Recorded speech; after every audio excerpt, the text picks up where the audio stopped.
Սկսում ենք օրվա ժամը, ես Սոնա Թորոսյանն եմ, բարև ձեզ։ Ավելի քան 5 օր թշնամին չի վերադարձնում մեր 6 նոր գերիներին, Պաշտպանության նախարարություն։ Մենք հետևում ենք իրադարձություններին, նոր լուրերով հանդիպելու ենք ճիշտ կեսօրին։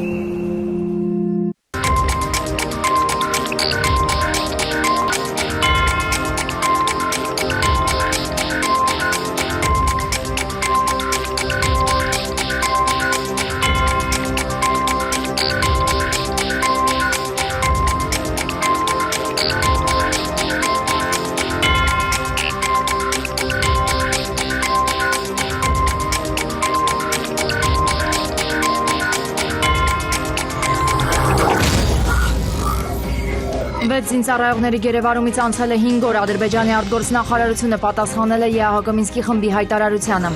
Պետական պարտքը գերազանցել է սահմանված շեմը, ազգային ժողովում սկսել են բյուջե 2020-ի կատարողականի քննարկումները։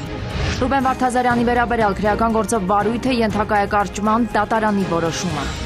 Թուրքիայի տրանսպորտի նախարարը օկուպացված Արցախում խոսել է Անկարայի ծրագրերի մասին։ Թուրքիան չի ճանաչում Ղրիմի միացումը Ռուսաստանին, իսկ անօդաչուների վաճառքը Կիևին զուտ առևտուր է, Չավուշօղլուն արձագանքել է Մոսկվայի հայտարարությանը։ Մեկ օրում Հայաստանում քովիդից մահացել է 7 մարդ, հաստատվել է վարակման 108 նոր դեպք։ Զենք կրելու պահելու կասկածանքով բերման են ենթարկվել մի խումբ անձինք։ Երևանեջ միասին ճանապարհին հայտնաբերվել է Դոմպիպոյի եղբոր Դին։ Կեսօրի ժամն է, ես Սոնա Թորոսյանն եմ, բարև ձեզ։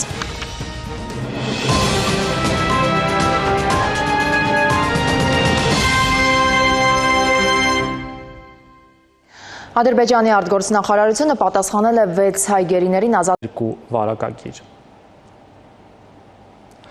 Եվ վերջում, ֆուտբոլի Հայաստանի հավաքականն այսօր կանցկացնի իր առաջին ընկերական հանդիպումը Խոակին Կապարոսի գլխավորությամբ։ Աշխարհի փոխչեմպիոն Խորվաթիային ընտրելու դեմ խաղը կսկսվի երեկոյան ժամը 8-ին։ Այդ պատճառով մեր հիմնական թողարկումն այսօր երեկոյան կլինի երեկոյան ժամը 7-ին։ Այսքանը դուք դիտում եք ժամը լրատվականը, կհանդիպենք երեկոյան 7-ին։